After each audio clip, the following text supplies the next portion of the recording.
Hello, everybody. It's been a minute, so welcome back. Thank you all for coming. And if you can't hear me, I'm doing some weird AV, a weird AV move here. So if you can't hear, please let me know in the chat. But otherwise, welcome back. And today we're talking about clot or not. Credit to Dr. Mike Gillette for giving us the title this month. And we're talking about lower extremity DVT assessment. And this is the 7th lecture in our course, which I think is going to end up being probably 8 lectures for this academic year. But if we're able to add in more, we can. So second to last lecture before we do the last integrative lecture on using echo for the assessment of shock. And so the goal for today is to learn how to use lower extremity venous ultrasonography for DVT assessments. And unlike previous lectures where I really tried to avoid talking about image acquisition, I think that we will have the bandwidth today to sort of, even though we're not holding an ultrasound together at the bedside, have the bandwidth to sort of describe how you're going to be using your probe so that maybe you can even leave this lecture and just go do ultrasound DVTs for DVTs on your own, which are really straightforward. This might be the easiest skill of all that we've discussed. But of course, we're going to start with a warm-up quiz. And so the first question of 2, if anyone doesn't mind logging into the Pull Everywhere or text this to this. This clip here demonstrates an arterial thrombus, a venous thrombus, both or none of the above. Our responses here we have, oh, here we go. We're getting a whole bunch of responses now. Thank you all. 4 responses. So we have 1 for arterial, 2 for venous, and 1 for none of the above. Thank you all for voting. And then last question. What percent of, what percent, did we get another vote there? So now we got 40% for none of the above. Anyways, next question will be what percent of ICU patients on DVT prophylaxis will develop a proximal lower extremity DVT? Okay, we got 60% saying 5%, 20% saying you have a 10% chance of a DVT on prophylaxis to have in the ICU to have a proximal lower extremity DVT, and we've got a vote for 20%. All right, so this was the result when I took this question to Twitter. And so how did we do? We disagree with Twitter. Twitter says 10%, but only actually less than 50% of people voted that way. Why do we, so now we'll get into it and all these questions will be answered. So why do we care about lower extremity DVT assessment? So number 1, so the answer to the first question is, and I'll take you through the data, is that approximately 10% of ICU patients develop DVTs despite appropriate thromboprophylaxis. So how many thromboprophylaxis? So how many of us are at the bedside thinking about a PE and then you hear, well, they're on DVT prophylaxis, so probably not. Well, 1 time out of 10, the answer is still probably. And here's some of that data. So here's one study. It's 110 MICU patients who were all intubated for over 7 days.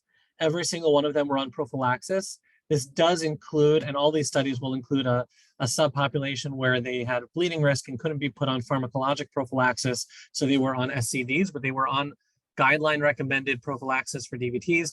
25% of them in this study were on SCDs, and 26%, not just the patients who were on the SCDs, developed a DVT, and 16% were proximal lower extremity DVTs.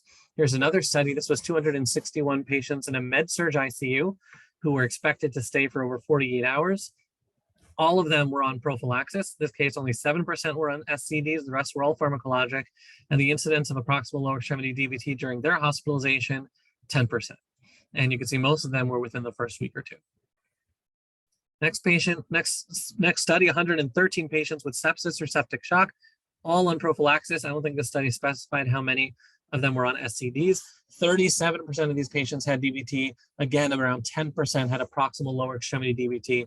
And in this study, they specifically mentioned that there was really no difference. There was no major significant difference between the population who was on pharmacologic or non-pharmacologic SCD prophylaxis. And here's one more study. I think this is the last one. 281 ICU all-comers who were all on prophylaxis. And again, a 10% incidence of DVT, in this case anywhere, not just lower extremity. And again, no different if they were on pharmacologic or SCD prophylaxis. So just because we have someone on guideline-directed DVT prophylaxis, it helps, but it doesn't mean that we have to stop thinking about DVTs in those patients. Second reason why we care is that why we care about using ultrasound to diagnose the DVTs is because ultrasound is the gold standard for diagnosis since 1989. This is a paper in the New England Journal of Medicine because in 1989, table 1 in the New England Journal of Medicine could look just like this, like a board's question about sensitivity and specificity, right? This study looked at contrast venography, which is how they used to diagnose DVTs, versus compression ultrasonography, right? Note this is not Dopplers, there's no color, there's just compression ultrasonography. They took 220 consecutive outpatients with suspected DVTs, and 142 out of 143 patients who did not have a DVT also had fully compressible veins. So you might have had one false positive for a DVT. Everyone with a DVT was found to have non-compressible veins. So 100% specific or sensitive, rather. So this was a New England Journal paper in 1989. Since then, compressive ultrasonography has been the gold standard of diagnosis for DVTs. Why else do we care? Because it's really quick. And in general, I would recommend, and many do advise doing more than this, but you can get really good data by compressing in only 2 points or regions, which we're going to discuss. This is from that New England paper. They had the patient in the supine position. The common fem was located in the groin.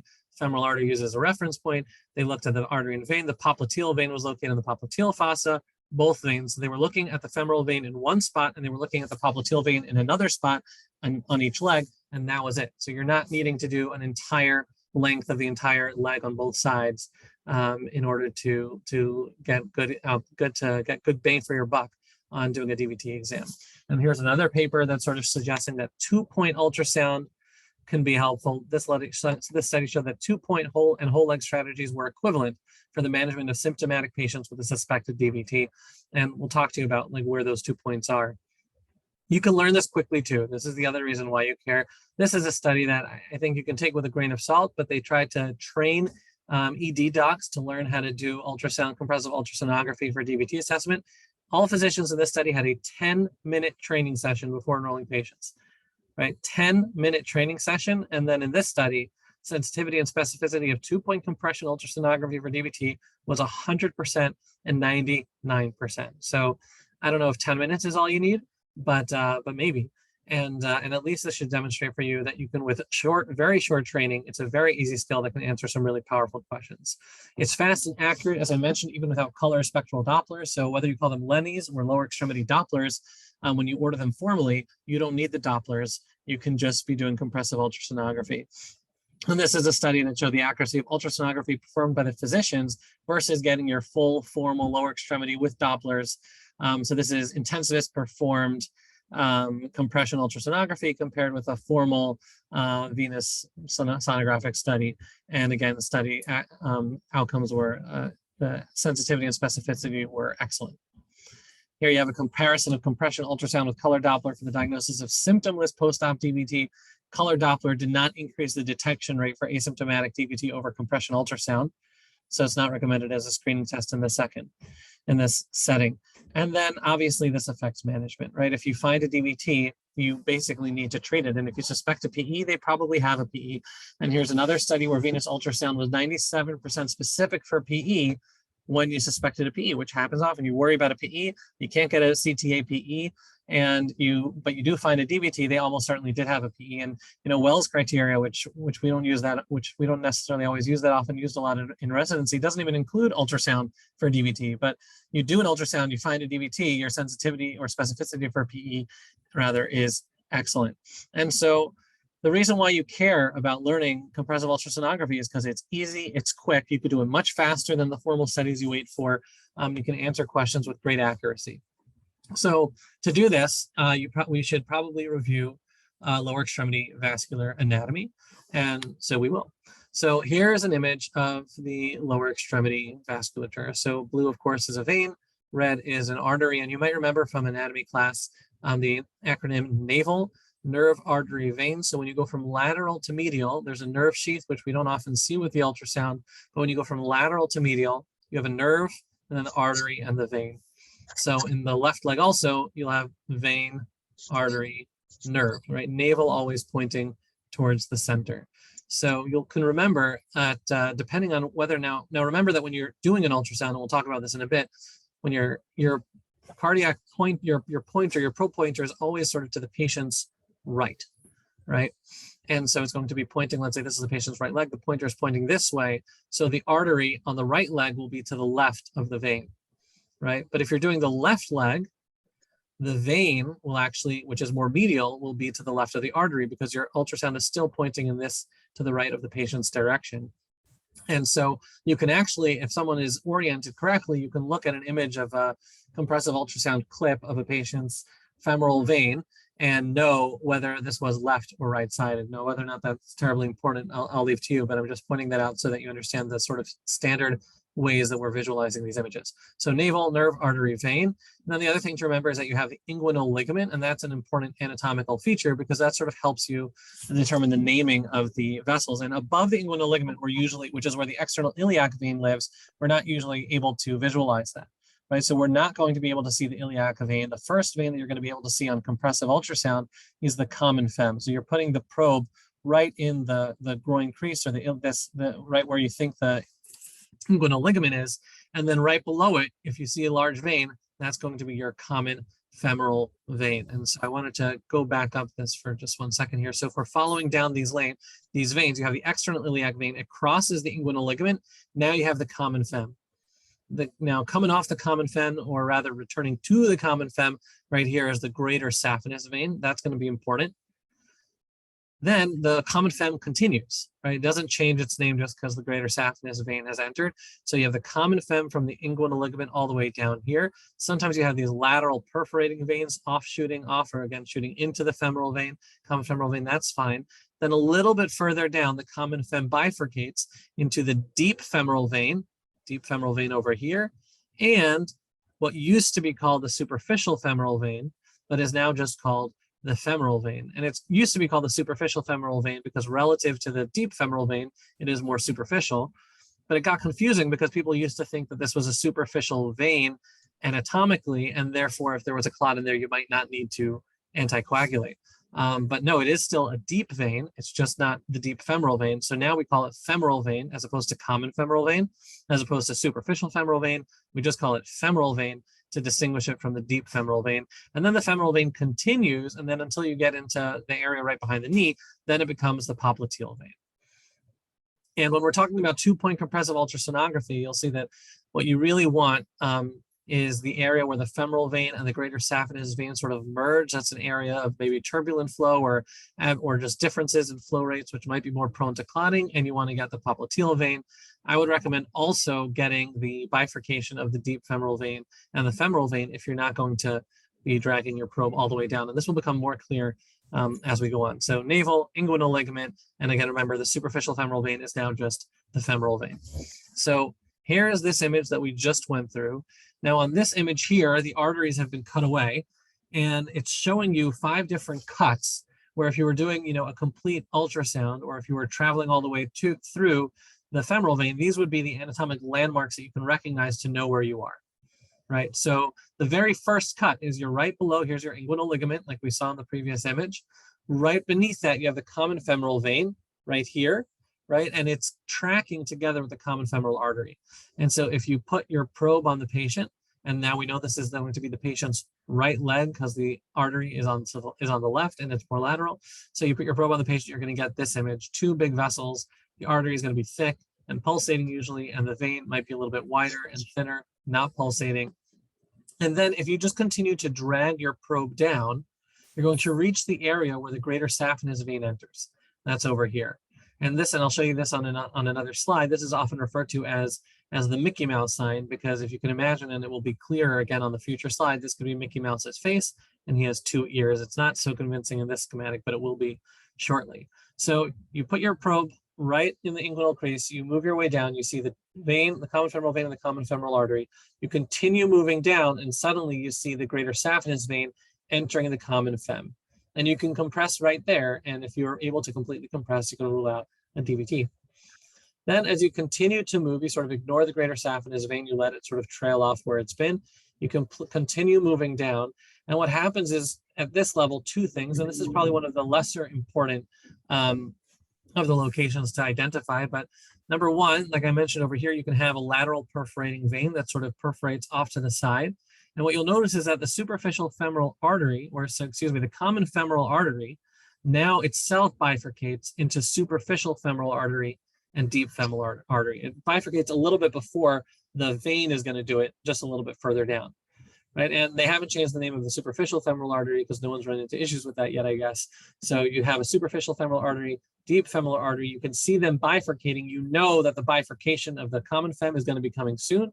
And sometimes also you'll see these lateral perforating veins between the superficial artery and the deep femoral artery. And then you continue moving down, and now you finally reach the point where the femoral vein bifurcates into the deep femoral. The superficial femoral artery and the deep femoral artery have already bifurcated. Often these are clearly drawn sort of next to each other, but often they sort of almost seem to like merge and are touching each other. But here is where the femoral vein becomes the deep femoral vein. It will be very difficult, almost usually you won't be able to continue tracking the deep femoral vein even if you wanted to. But in theory, from there, you can continue tracking the femoral vein all the way down the leg, to the popliteal vein, right? At the popliteal vein site, you're going to see this, where the popliteal vein is more superficial than the popliteal artery. And that's what it's going to look like there. And again, we're going to go through all of these with real clips.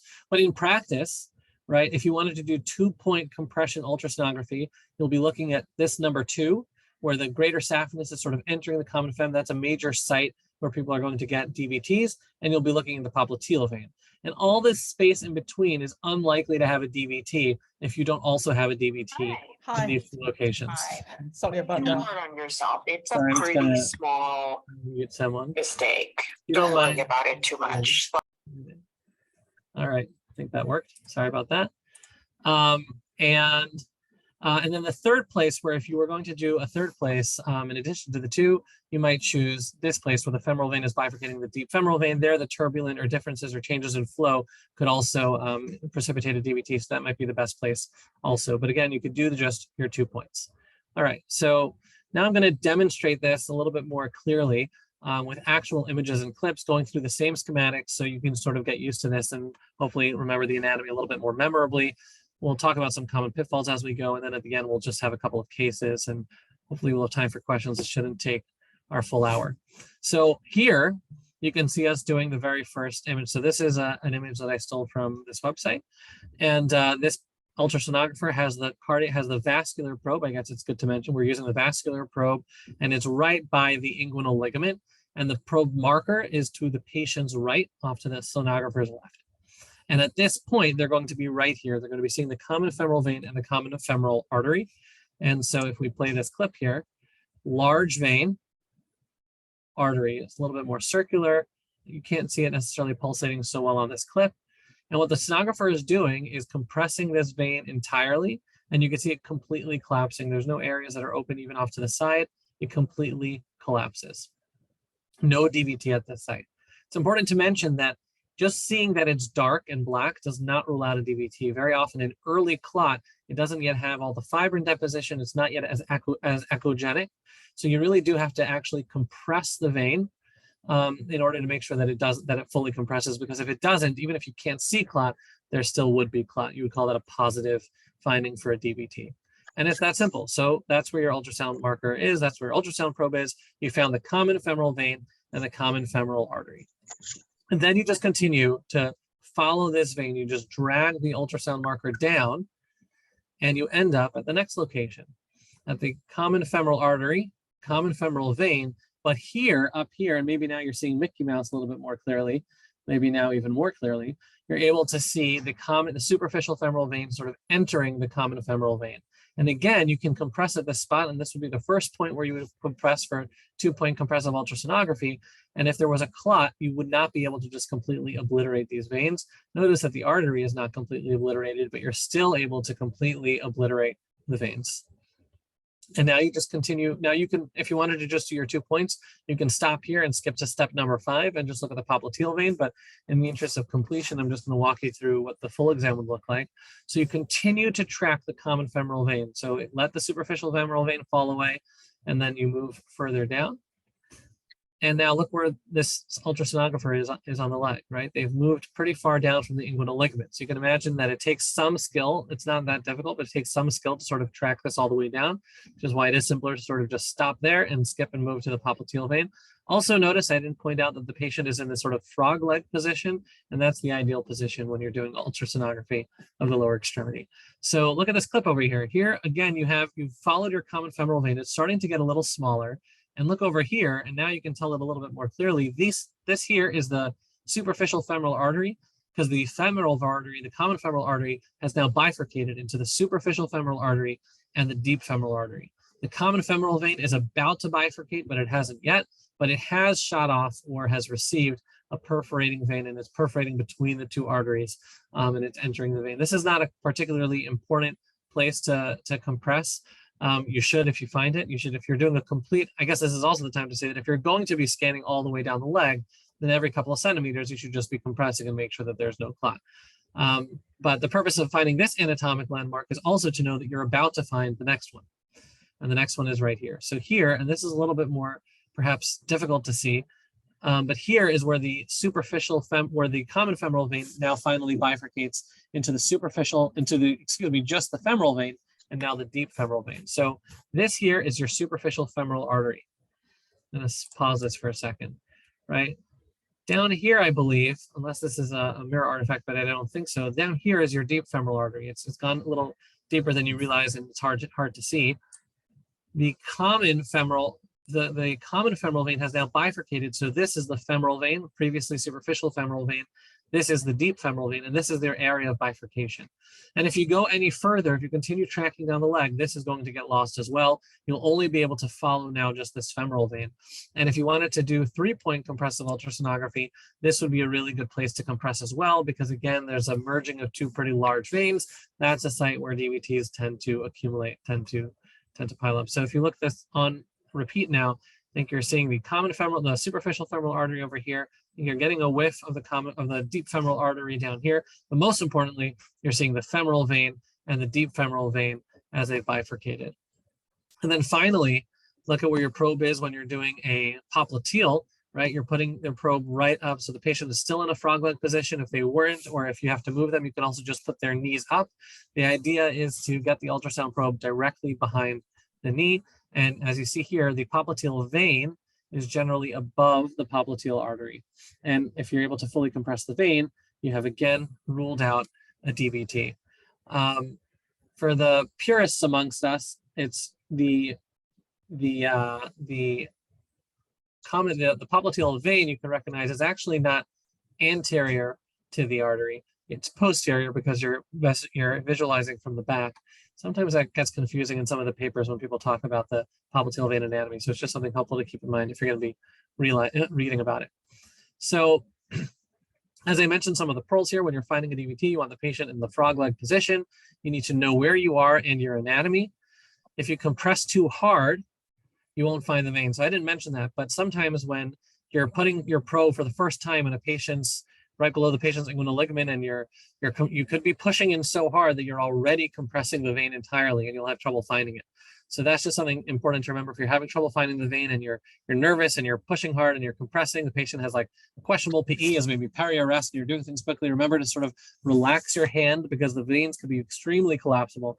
Relax your hand, allow the vein to be as open as possible. Just really gently touch the thigh with the ultrasound probe initially if you're worried about that, and then of course you can start compressing more. Especially if you see an artery without a vein, you might be doing that too.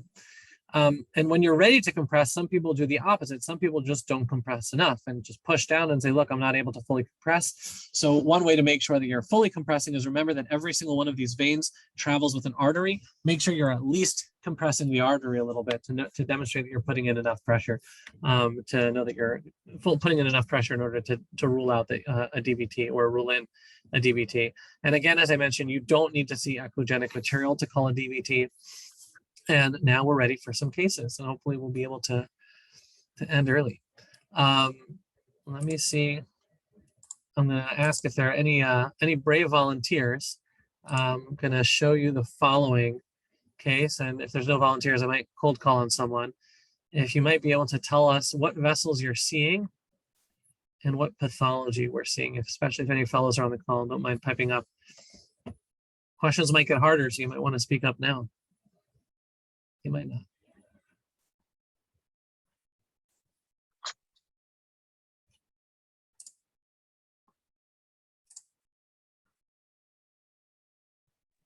It looks like there's a clot in the common femoral vein.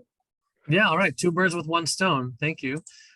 So yeah, right. So here we have two pretty large vessels. I mean, it's not fair to really just show you a cold clip like this, because this could be, you know, an IJ and a carotid. But in context of today's talk, these are two pretty large vessels next to each other, right? So most likely going to be your common femoral vein and your femoral artery. Do you know, is this the patient's left or right leg? Right leg. Yeah, they also, there's some cheating over here if you need to. But remember, the probe marker is off to the left and the artery is on the left, which means that this artery is lateral. So this has got to be, or excuse me, this artery is off towards the patient's right, which means this must be the right leg. And you could see this echogenic material in here, and you're not even necessarily able to see on this clip that this person is trying to compress, but if they were, you can see that this is not they are actually, excuse me, you can see that the artery here is being compressed, and the vein is not, right? And so you've ruled in a common femoral vein DVT right here. Nice job. And so that was this clip right here, right? Common femoral artery, common femoral vein. They're compressing here. The artery bounces down a little bit. Echogenic material inside the common femoral vein, DVT, done. All right. What are we seeing here?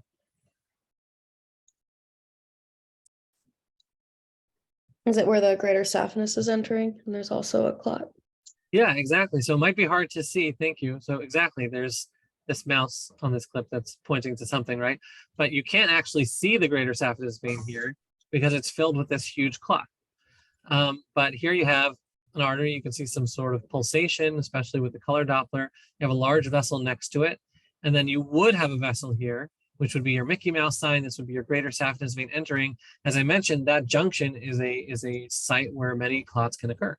And in this case, you see one, this really large, thick clot right in the greater saphenous vein.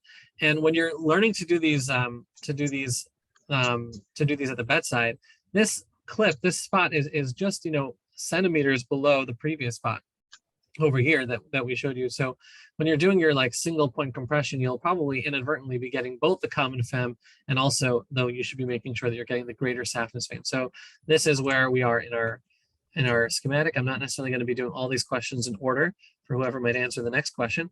But again, you have common femoral artery, common femoral vein, and you have the greater saphenous vein up here, Mickey Mouse, but in this case, filled with clot. These aren't supposed to be very challenging. I think part of the point here is to demonstrate how straightforward and simple this is. So we have a few options left over here. What are we seeing over here? This one's a little bit tricky, I guess.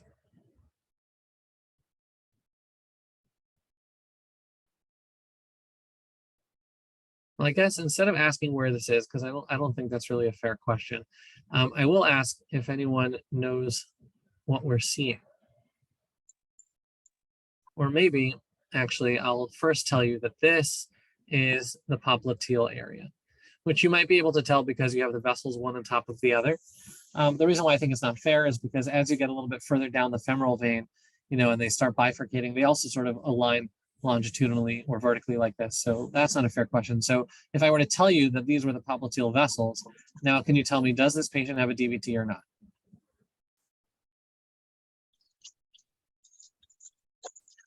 So you have this vessel that is clearly not compressing, right? And you have this vessel that I think is compressing.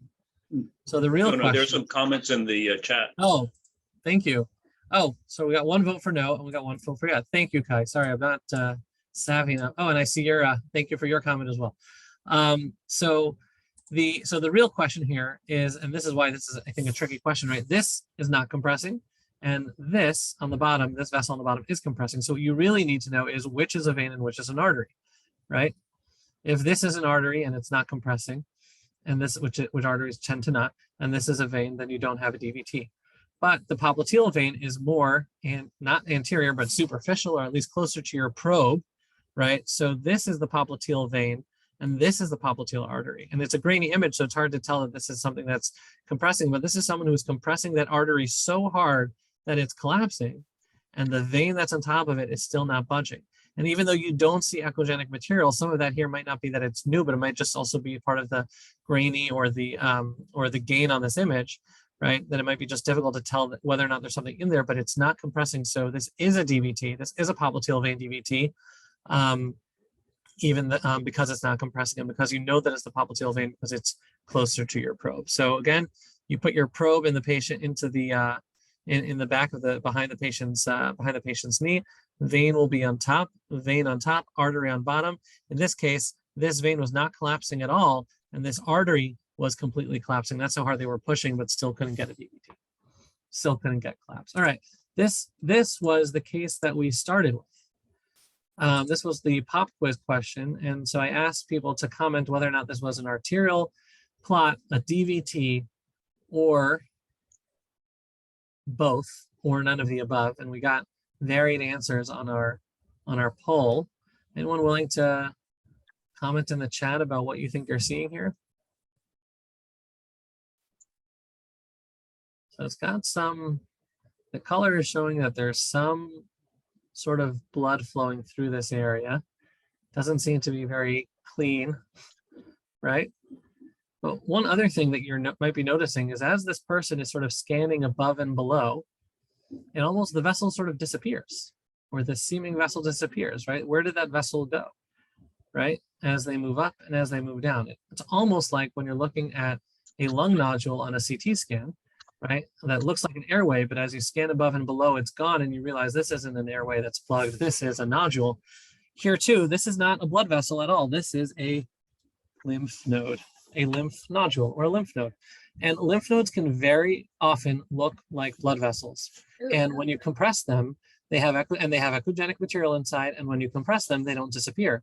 And some blood flow is normal for some lymph nodes. You might also think that that's some sort of blood that's having an issue traveling through a lymph node. And people have very large and prominent inguinal lymph nodes. So this is a very common mistake, I think, that people can see something like this and think, oh my gosh, I think this patient has a DVT. Now, how do you know that it's a lymph node? Well, you can get used to understanding its characteristic appearance. It has that sort of kidney bean shape with that little parenchyma in the middle. The other thing is that often these are pretty superficial, so it's not where you would expect to see them. And the other thing is that it moves up, and when you move up and down, it completely disappears, as I sort of outlined at the very beginning here, right? So that shows you that it's not a vessel. It doesn't continue. It sort of disappears. And the final thing is that, as you recall, the veins travel with arteries, the arteries travel with veins. So, and the lymph nodes very often travel alone. And so there's not a second thing that can fool you. So there are a lot of clues. And so when you get used to looking for them, just knowing that there are lymph nodes out there to fool you, and knowing what I've just described, you'll probably not run into trouble.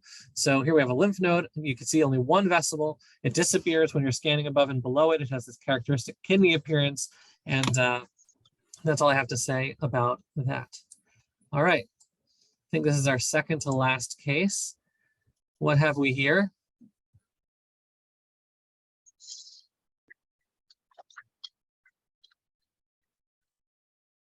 By the way, I realize now I wrote these questions as what pathology is seen, but that didn't mean to say that there's necessarily any pathology. If anyone is willing to venture a guess or an educated statement about where this ultrasound probe is and what we're compressing and what we're seeing here, right?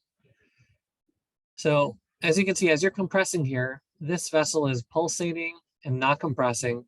Neither is this, right? It's pulsating, not compressing. You sort of also have to know where you are. So I guess some of these are not entirely the most fair questions, but this is your superficial femoral artery that has already bifurcated, right? Your common femoral artery has already bifurcated into this superficial femoral artery and this deep femoral artery. So what you're seeing over here, this is where your common femoral vein is now bifurcating into femoral vein and deep femoral vein. And this patient is having that compressed. This person is compressing it, and it is completely compressing. So there is no DVT over here. So this is the final one of the 5 that we haven't yet hit in our cases, right? So superficial femoral artery and deep femoral artery have already bifurcated a little bit higher up, but now the femoral vein and the deep femoral vein are bifurcating a little further down. If you wanted to do 3-point compressive ultrasonography, this would be the place to do it. This is another major convergence of 2 vessels where you can get DVTs. And for the astute among you, you might have noticed hiding up here a lymph node. Looks a lot like a DVT, right? But it's alone, right? There's no vessel next to it. It's pretty superficial. It does look like a vessel with some stuff inside, but it does also have that kidney bean shape. And if you had a clip above and below, you would see that this would disappear.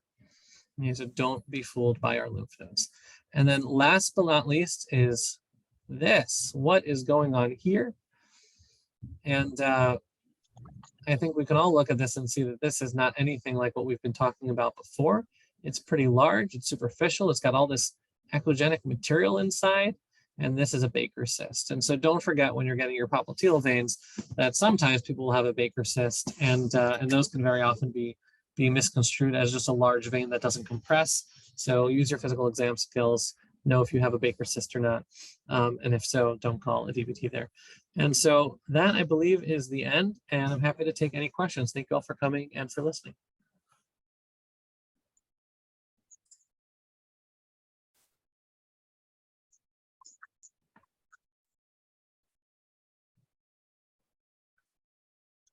All right, we'll call it a day. Thank you all. Take care. Bye-bye.